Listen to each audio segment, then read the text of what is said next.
ছাত্রছাত্রী এবং জনতার উপর যারা গুলি চালিয়েছে সেটা সমগ্র সেনাবাহিনী চালিয়েছে হাসিনার পোষা এবং হাসিনার বাছাই করা যাদেরকে ঢাকায় 46 ব্রিগেডে বসানো হয়েছে।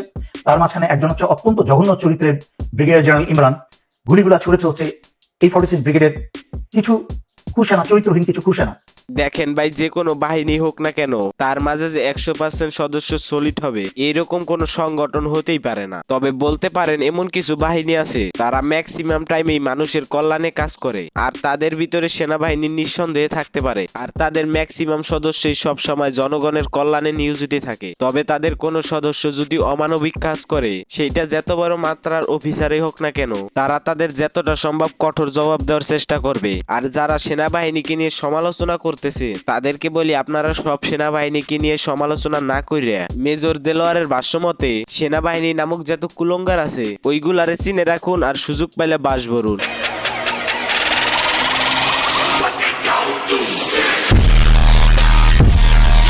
ওয়েলকাম টু জিআরএস সাইবুল, সাথে আছি আমি সাইবুল। তো কেমন আছো তোমরা? আজকের ভিডিওটা কিছুটা অন্যরকমই হবে, কারণ এই ভিডিওতে দেশের এই খারাপ পরিস্থিতি তুলে ধরা হবে।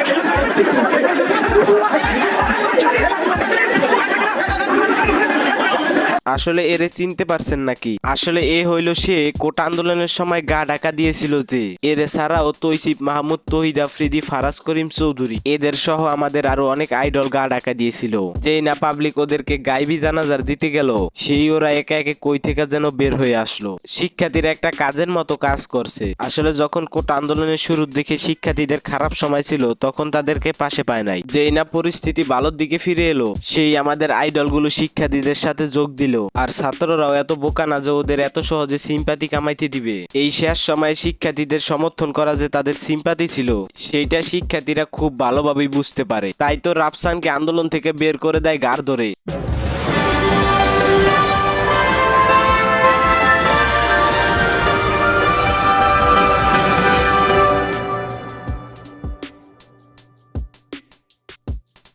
হ্যাঁ, আমাদের জয় হয়েছে, আমরা শিক্ষার্থীরা আজ সফল। এখন আমাদের মনে খুব আনন্দ। তবে আপনাদেরটা জানি না, আমার জন্য এই আনন্দটা বেশিক্ষণ ছিল না। কারণ যখন দেখতে পারি যার জন্য এই দেশটা আমরা পেয়েছি, আজ এই স্বাধীনের পর তারই কোনো সম্মান নেই। জায়গায় জায়গায় বঙ্গবন্ধুর ছবিগুলা ভাঙ্গা হচ্ছে, বঙ্গবন্ধুর ছবির উপর জুতা পেটা করা হচ্ছে, ভাষা আন্দোলনে 7 শহীদ ভাইয়ের ছবিগুলাও ভাঙ্গা হচ্ছে। মানে এত কষ্ট করে শিক্ষার্থীরা বিজয় আনলো, বাট কিছু সন্ত্রাসীর দল ভাঙচুর লুটপাট করে ওইগুলারে নিমিশেই দুলুসাৎ করে দিল।